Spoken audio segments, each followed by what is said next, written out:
readers, good morning once again. Tarun Dua, PGT Commerce, Surya School Reward.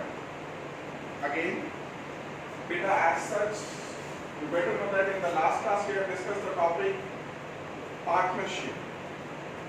Last class में मैंने just एक आपके साथ डेफिनेशन डिस्कस करी थी एज पर पार्टनरशिप एक्ट 1932। आज मैं आपके साथ डिस्कस कर रहा हूँ उसके फीचर्स। क्या डिस्कस कर रहे हैं बेटा हम लोग? फीचर्स। फीचर्स में बेसिकली बेटा दो पार्ट में डिवाइड करेंगे फीचर्स, स्टैट्यूटरी एंड जनरल।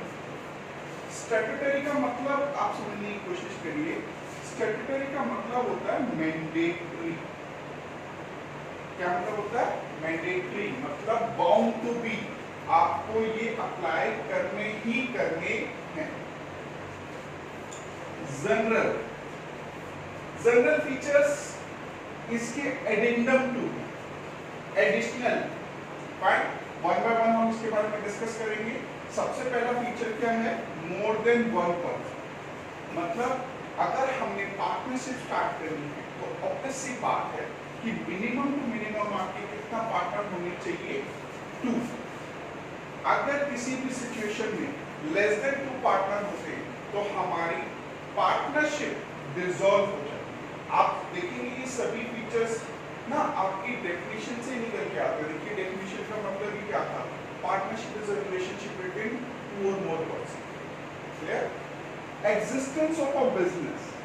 ध्यान से, existence means to say what? That you came into a partnership only for a business, not for otherwise. Partnership Act 1932 बोलता है ये नहीं है कि other than business activity में हम partnership कर सकते हैं। मैं कहूँ कि नहीं, चलो आओ हम और आप पार्टनरशिप करते हैं। किसके लिए?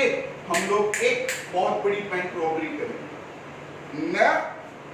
इलीगल एक्ट्स के लिए गवर्नमेंट अलाउड नहीं करती। पार्टनरशिप सिर्फ और सिर्फ किसके लिए होती है बेटा जी? सिर्फ और सिर्फ बिजनेस एक्टिविटीज के लिए, जिनका मोटिव क्या होता है? प्रॉफिट। मेरी बात समझ में आई? इसका मोटिव क्या होता है? प्रॉफिट।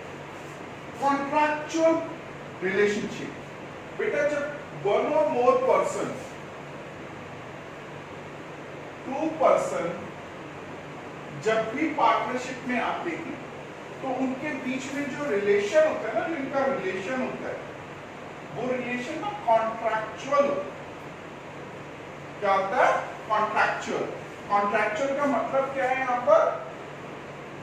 कि ये person as per contract act ये एबल टू भी होना चाहिए कॉन्ट्रैक्ट करने की, कॉन्ट्रैक्ट करने के लायक होना चाहिए as per contract act. In the same manner ये पर्सन भी is enough capable to enter into a contract, because partnership की शुरुआत ही किससे हो रही है? Contractual relationship. जैसे कि बेटा मैं अगर आप लोगों से कहूं कि मैं आपके साथ पार्टनरशिप करना चाहता हूं, तो मेरे बच्चों क्या आप सब लेस देन 18 की एज में हो? हाँ। तो कॉन्ट्रैक्ट एक्ट बोलता है कि कुछ एक सर्टेन पर्सन कॉन्ट्रैक्ट नहीं कर सकते। तो जो बच्चे कॉन्ट्रैक्ट नहीं कर सकते, मतलब जो पर्सन कॉन्ट्रैक्ट नहीं कर सकते, वो पार्टनरशिप भी नहीं कर सकते। इसका मतलब क्या हुआ? पार्टनरशिप करने के लिए प्रायोरिटी कंडीशन क्या है? Person capable to enter into a contract. तो अब आपके माइंड में क्वेश्चन अराइज हो रहा होगा, सर कौन कौन से ऐसे पर्सन हैं those who are not entered into a contract? So beta ji, the persons are person of unsound mind, person of unsound mind, minor part,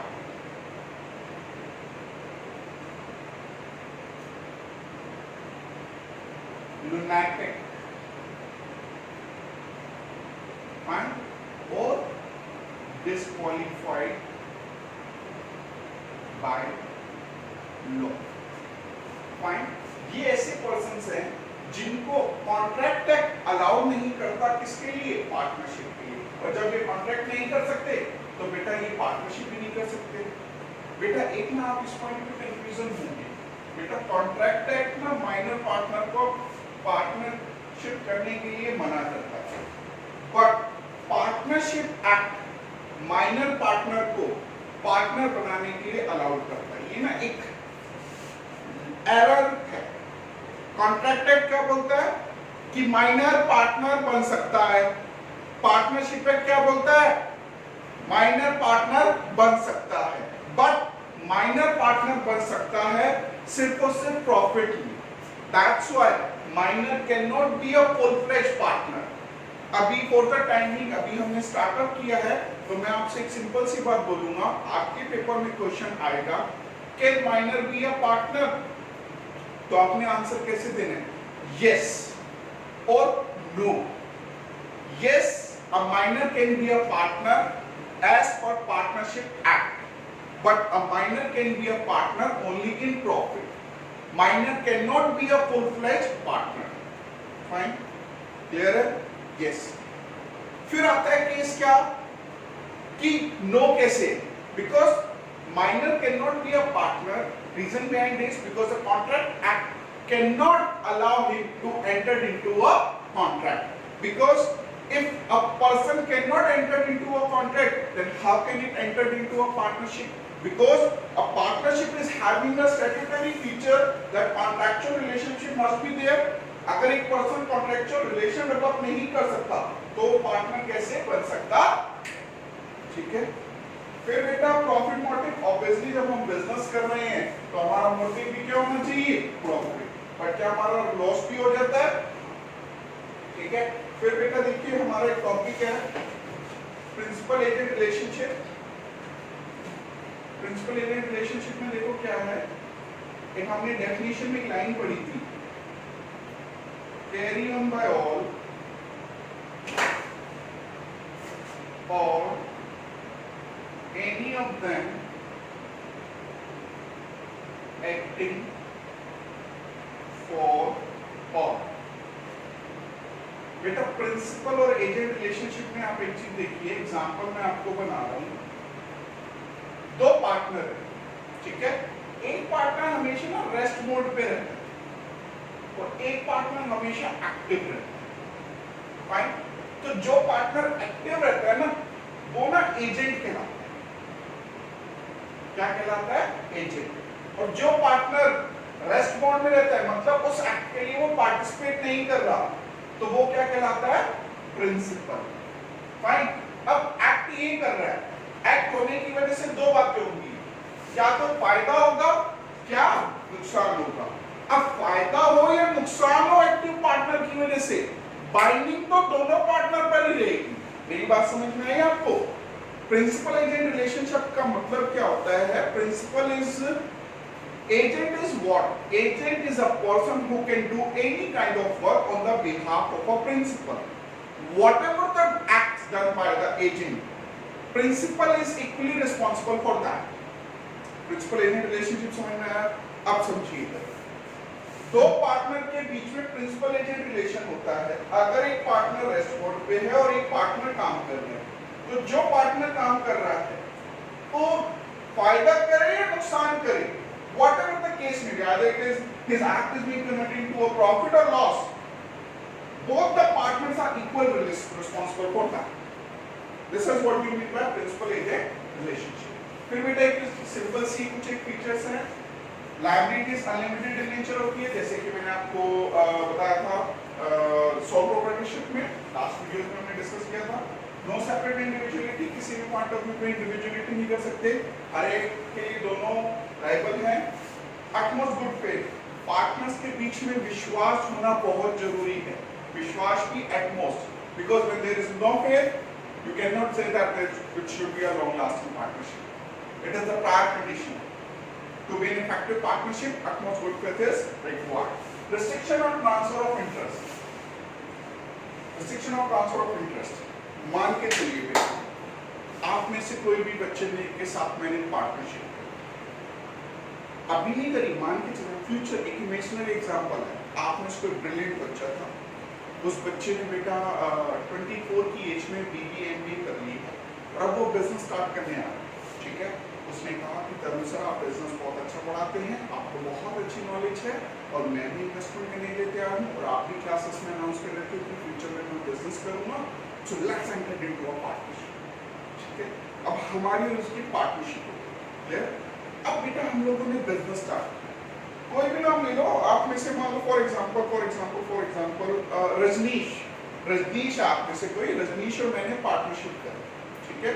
Rajneesh और मेरे बीच में जब पार्टनरशिप हुई, आप रजनीश ने MBA कर ली, 24-25 की एज का हो गया, मैं भी 35-36 की एज का हो गया हूँ और हम लोगों ने दोनों ने पैसा डाला, रिसोर्सेज डाली, शॉप, रेंट, स्टॉक और हमारा बिजनेस स्टार्ट हो गया। अब बिजनेस में दो बातें हैं, या तो प्रॉफिट हो रहा होगा या फिर लॉस। बिजनेस बहुत अच्छा चला, इधर से मेरा बेटा बड़ा होता चला जा रहा है, फाइन। अब 15-20 साल निकल गए, हमारा बिजनेस बहुत अच्छा चला। अब बेटा 20-22 साल की एज के बाद मैंने कहा रजनीश भाई मेरी बात सुनो ना, ए भाई हम लोग देखो ना साथ काम किया, मेरी बात सुनो ना, सुनो मेरी बात समझो ना। रजनीश बोलो सर आप तो पार्टनर के साथ साथ सर भी हो और अब देखो रजनीश और मेरा रिलेशन भी इतना अच्छा बन गया, जैसे कि होता है ना ब्रदर फ्रॉम अनदर मदर, आप लोग डायलॉग मारते हो ना ब्रदर फ्रॉम अनदर मदर, हाँ सारी बातें ठीक है। अब इधर से मेरा बेटा ना एक नंबर का नालायक, एक नंबर का बदमाश, शैतान, परेशान हो गया मैं तो उससे, पढ़ाई का उसको कोई निशान ही नहीं है, दूर जब देखो उसकी शिकायतें, मैं तो चक्कर आने लग गया। मैंने 20 साल की एज में बोला कि नहीं पढ़ाऊं, मेरे बेटे का नाम बेटा रख लीजिए, मैंने कहा उसे हम नहीं पढ़ाएंगे अब हम, और मैंने डिसीजन लिया कि रजनीश मैं अब रिटायर हो रहा हूं और जो मेरा शेयर है ना, इंटरेस्ट है जो पार्टनरशिप में, वो मैं ना अपने बेटे को ट्रांसफर कर रहा हूं। अब आज से ना आप मेरे पार्टनर नहीं है, आप किसके पार्टनर हो गए, आप किसके पार्टनर हो, रणविजय के, मेरे बेटे की, फाइन। अब रजनीश कहेगा मैं नहीं कर रहा partnership, brother from another mother ठीक है, सारी बातें ठीक है, सुन लो sir as per partnership act आप अपना इंटरेस्ट ट्रांसफर नहीं कर सकते बगैर मेरी मर्जी के, और मैं रणविजय से पार्टनरशिप नहीं करूंगा क्योंकि वो तो शैतान है, कल को हमारे बिजनेस को खराब कर देगा। हाँ, तो ऐसे केस में बेटा आप क्या समझे कि a person, a partner cannot transfer his interest without the consent of another partner. Another partner कहते हैं कि हाँ ठीक है, तो बेटा मेरा बेटा पार्टनरशिप में आ जाएगा। इसके ना केसेस बनते हैं, मैं कहूँ कि किसी नए पर्सन को हम पार्टनर बना ले ना, मेरी मर्जी से नहीं, दोनों की मर्जी से बात करनी। मेरी बात समझ में आ रही? So that's all about my future of a partnership, beta. I hope you like the concept.